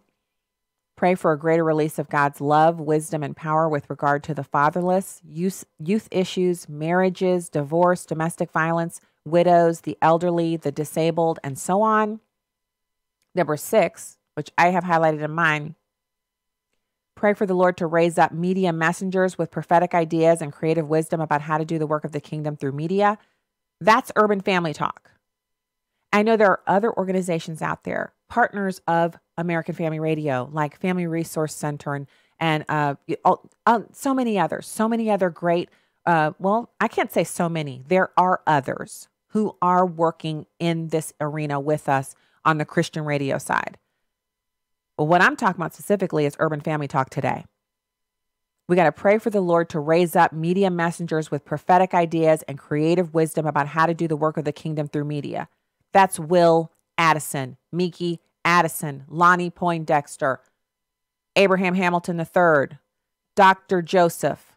That's all of those people. Everybody who's on this air, Victory McIntosh, all those people. That's who they are. These media messengers, prophetic ideas, creative wisdom about how to do the work of the kingdom through media. Ask him to silence the violence, sexual perversion, and occult themes that are flooding the media channels today, and to replace that with good, pure programming. That's what we're praying for. That's what we want God to do. There are other things, obviously, many, many more things that we need to pray for, but specifically for this week, that's what we would like you to join us in partnership and do. You can join the partnership. $20 a month is what we're asking for. Any donation is appreciated. 800 families, option 2, or 800-326-4543. You can take the SAT pledge and join with us. And I want to give you these scriptures that kind of apply to what we're trying to do this week with Share-a-thon here at Urban Family Talk.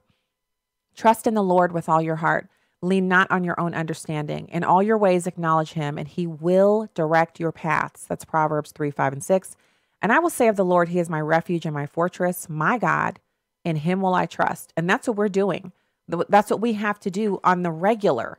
As a ministry of American Family Radio, we want to grow. We want to be big. We want to get the work of the kingdom done, but we can't do that without you.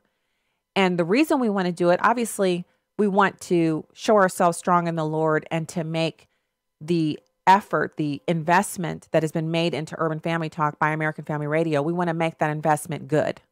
We want to show that it is a good and worthy enterprise to put the money into radio hosts and urban radio.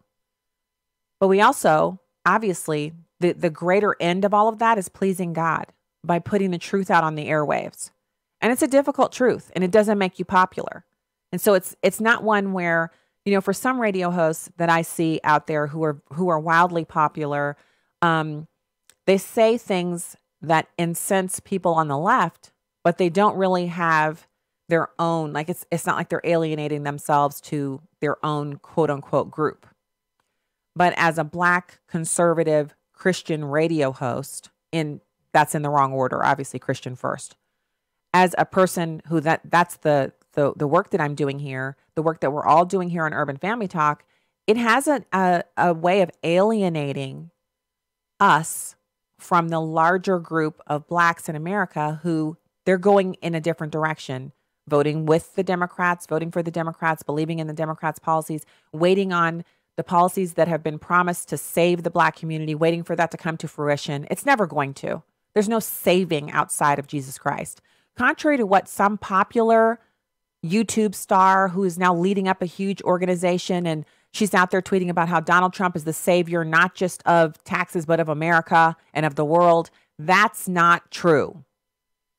And y'all know I voted for the president and I support him. But he is not my savior. When people said that about Barack Obama, I didn't just laugh. I really had to repent because I was laughing at them. But those people are on the way to hell. If you believe some man walking around this earth is your savior, you got a really rude awakening coming to you.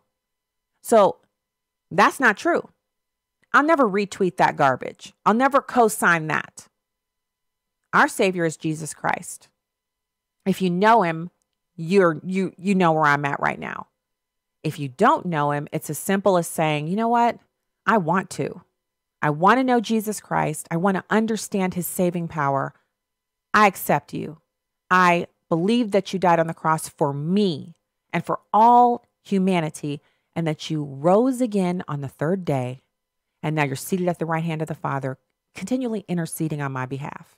And then I have the Holy Spirit, and I ask you to come into my heart and to cleanse me of all of my sin and to bring me into rightness in your sight, to accept me. I accept you in Jesus' name. And then head out, find yourself a good church, get baptized, and you're in. That's how easy it is. This is a prayer you can pray anywhere, which is why prayer is so powerful, because even the captive can silently pray with their eyes open and access the Father. Under torture, under duress, under kidnapping, anywhere you can pray. No one can ever stop you from doing it. That's what drives leftists crazy. That's what drives people who oppose Jesus Christ. It makes them crazy, because even when they say no prayer in schools, kids who've been taught right, and silently say, thank you, Jesus, for this food. They don't have to move their lips, and they've just thanked God for their food, and they can go ahead and eat it. There's nothing you can do about that. Also, you can be praying for your enemies, which the Bible calls us to do. And you know how enemies hate to be prayed for. They just hate it. If you tell somebody that doesn't like you that you're praying for them, they think it's an insult. Like you're praying bad things. You can't pray bad things for people. That does not work. That's not how this thing works. So this whole thing we're doing this week, Share-a-thon, the breaking down of where our laws come from, the call to prayer, it's all working together. And I just ask God to bless it right now in the name of Jesus. I ask him for increase. And I'm asking you to join us in the Share-a-thon. Do the pledge. Take it with us, you guys. We would love you to do it and be so grateful. It's 800-326-4543 or 800-FAMILIES, option 2. It's quick and easy, or head over to urbanfamilytalk.com. You can do it there online. We'll be back with the last segment of the show right after these messages.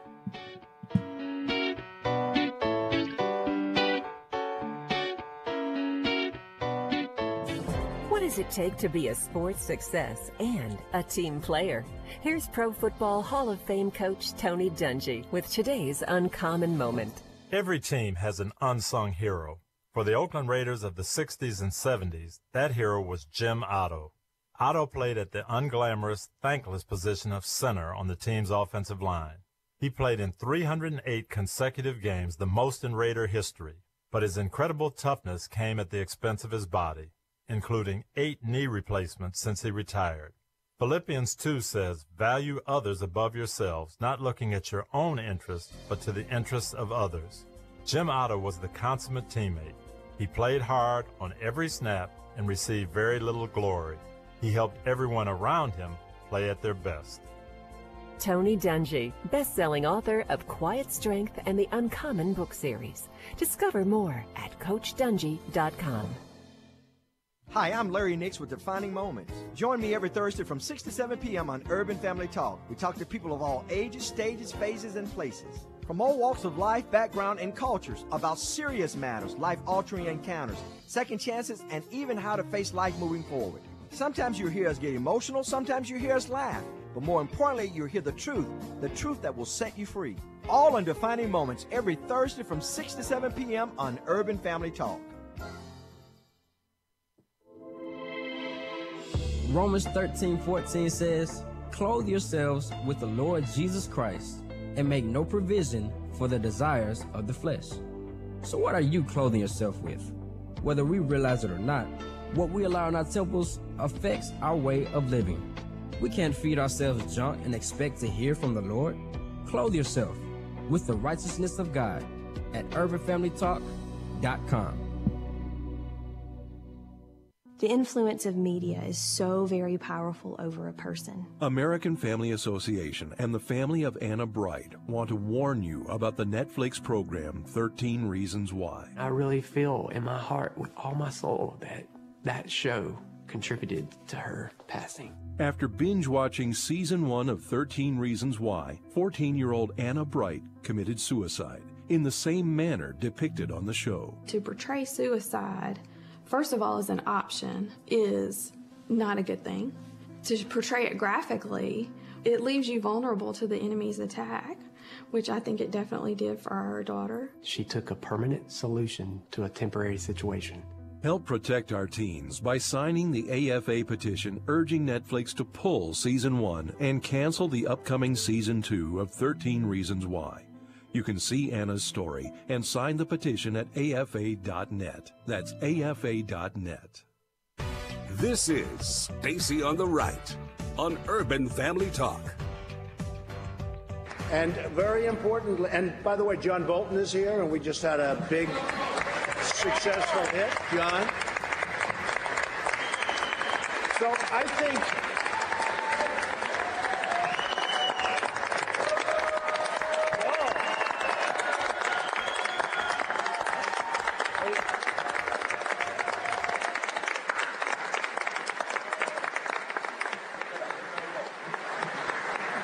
John, that's pretty good. I didn't expect that. I'm a little jealous.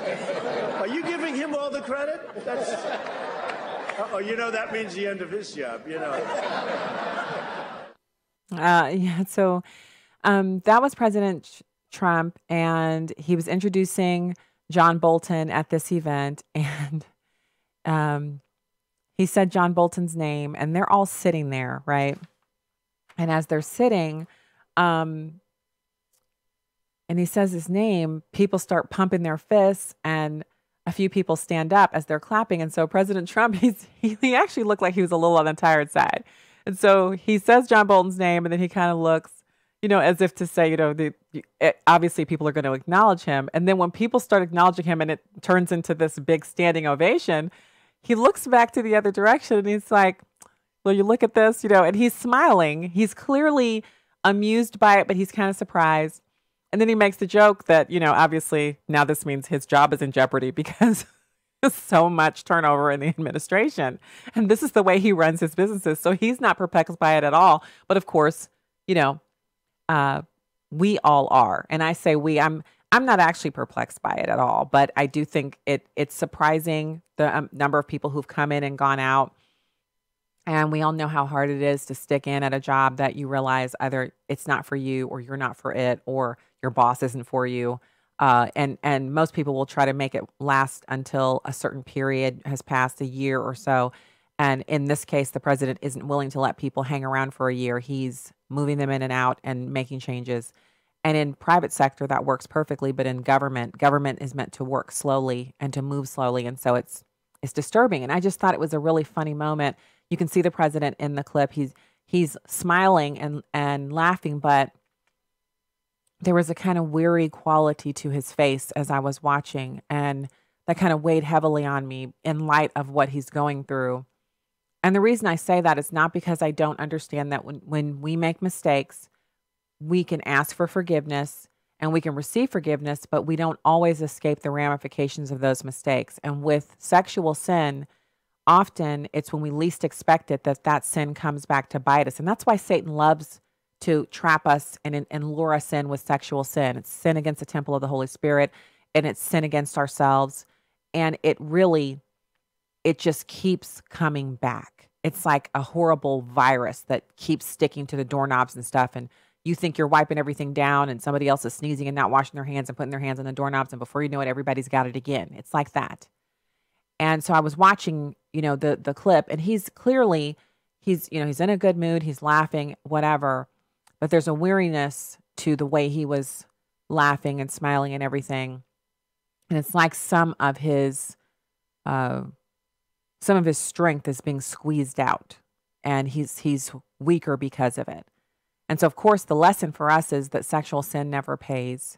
And when you're in a marriage, the best place to deal with whatever problem you're having is within the marriage. When you go outside of the marriage, you open yourself up, you weaken yourself, and you open yourself up to attack by the enemy. But the other thing that I see when I see, the president looking weary like that is that it's all the more clear to me how much of a sacrifice it is for President Trump to be the president of the United States, because he was so wealthy before. And to see his businesses making much less money and losing value, to see his own personal empire losing value, his own personal wealth losing in stature, and to see the things that he's trying to do for the benefit of the country And to see that being fought by Americans who, honestly, I believe so many Democrats are deceived. Anyone who advocates for sanctuary cities has to be deceived, because there's no way you do that cognizant of the result of the sanctuary cities unless you're the kind of person who likes death and mayhem and destruction. And there are people like that. Evil exists in this world. There are evil people. But it's just a sad, sad thing. It's sad. So I enjoyed that lighter moment, but I think we should really, honestly, as Christians, we're called to pray for those who are placed in authority over us, and we should pray for President Trump. We should pray for him and really lift him up, because we don't want him to fail. It doesn't matter if you like him.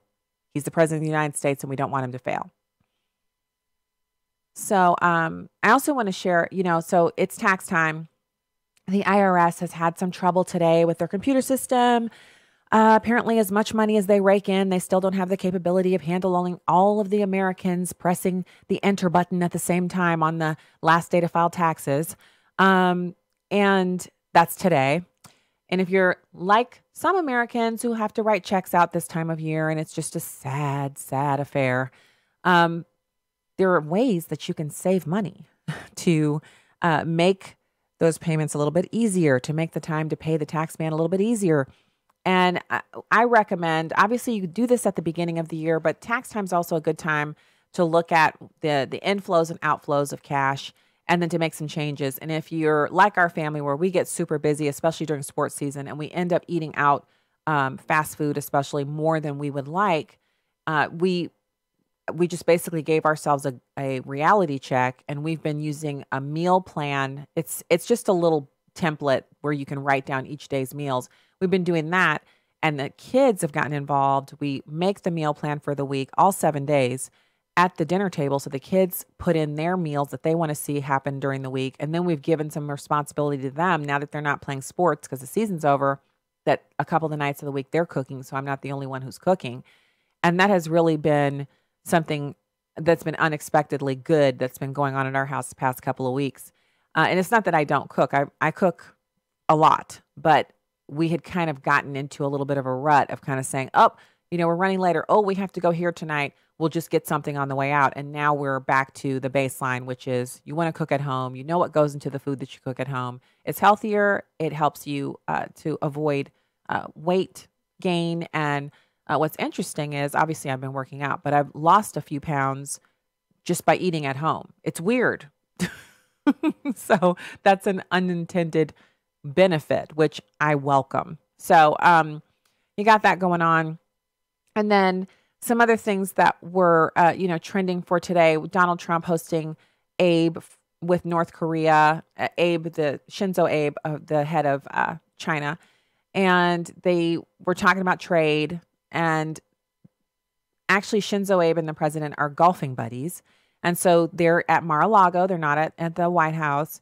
And they were trying to iron out their differences on trade and display a united front on North Korea. And that's great. I think that's really good. And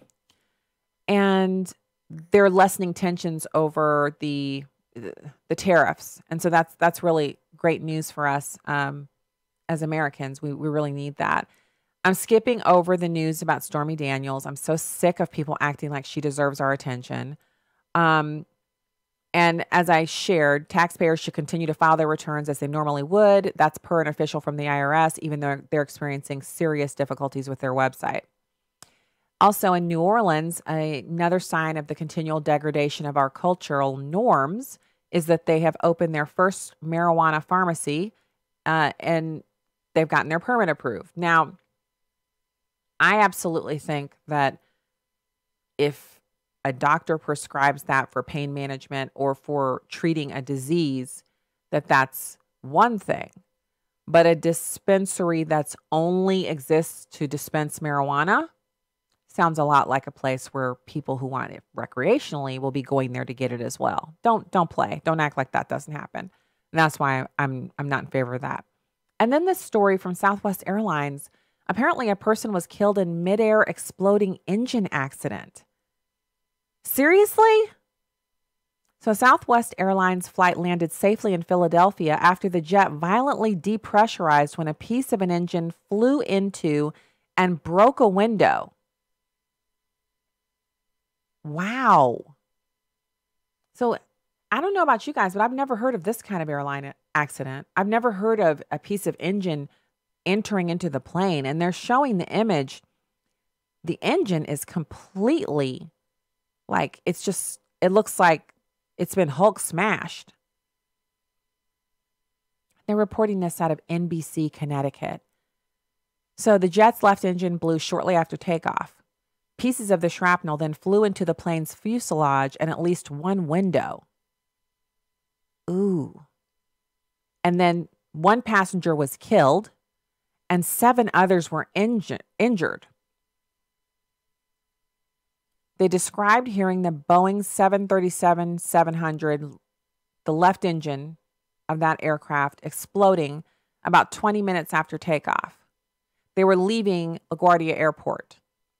Then the plane violently depressurized when the window broke open. The pressure change pulled a female passenger partially out of the jet. Oh my gosh. So then after the woman was pulled partially out of the jet, other passengers pulled her back in. So then the passenger who was sitting right next to the window that exploded was in critical condition. She was covered in blood. And this is according to Matt Tranchen, who was sitting 3 rows behind her. She was given CPR immediately by several heroic men who pulled her back through the window. They diverted because they were on their way from LaGuardia to Dallas, and they ended up emergency landing at Philadelphia International Airport at around 11:20 a.m. The engine was burning, fuel was leaking, and this was all going on while the plane touched down. Philadelphia Fire Commissioner Adam Thiel is reporting all of this. Firefighters doused the plane with fire retardant foam to smother the flames. The NTSB reported that 1 passenger died as a result. They didn't identify that passenger by name, and it's not immediately clear if it's the same woman that they described receiving the CPR because she was pulled partially out of the window. Passengers shared their own photos of the major damage to the plane's left engine. Oh my goodness. The image is just crazy. The engine inlet was shredded, the metal bent outward, the pane of a window just behind the left wing was missing. The pilot was heard speaking to air traffic control via the radio, asking for paramedics to meet the plane to help with injured passengers, saying, "We have a part of the aircraft missing." He said, "The plane's not on fire, but part of it is missing. They're reporting that there's a hole and someone went out." Transon reports that the plane dropped immediately. It smelled like smoke. Ash was all around them. They were at about 32,500 feet when the incident occurred. And that's according to an altitude tracking tool on FlightAware. So I don't know if you guys have ever used this before, but if you're on a Southwest Airlines flight, I don't know if it works on other flights, but I was using it on Southwest. If you're on there and you want to know where you are because the pilot's not giving you regular updates, you can go on FlightAware and it'll tell you where you are and what altitude you're flying at. And also you can find out, generally speaking, where you are on the Southwest Airlines website while you're in the air, and you don't even have to be signed up for the paid Wi-Fi to do that. So then the plane descended by more than 3,000 feet per minute until the pilots leveled out at around 10,000 feet. Wow. So 3,000 feet a minute, they're going down. And then the pilots finally figure out what to do and level it off at 10,000 feet. Passengers were horrified by the turbulent incident. Tranchen, the one we've been reporting from during this story, 34-year-old from Dallas, Texas, said he spent 15 minutes calling family to say he loved them. "My wife is in her 3rd trimester. We're expecting our first child." It was one of those things when you don't want to terrify your family, but if you go down, you don't want to not say goodbye. Another terrified passenger posted a live video to his Facebook page during the ordeal. The grainy footage shows a man attempting to secure his yellow oxygen mask while updating loved ones following his feed. Something's wrong with our plane. It appears we are going down. Emergency landing. Southwest flight from New York City to Dallas. Facebook user Marty Martinez wrote. He then added, we're bracing for a landing. Wow. When they landed, the passengers erupted into applause and thanked the crew. Woo! So we'll be praying for the one passenger who lost her life and the others who were injured. A terrible story. Terrible, terrible. Well, that's the first day of Share-a-thon. I hope that if you felt it, and I'm sure you did, you called our number and you partnered up with us for $20 a month. 800 Families, option 2 is the number to call. UrbanFamilyTalk.com is the website. I'm Stacey Washington, your host, and also co-chair of National Center's Project 21. I'll be back with you tomorrow. Have a great night. God bless.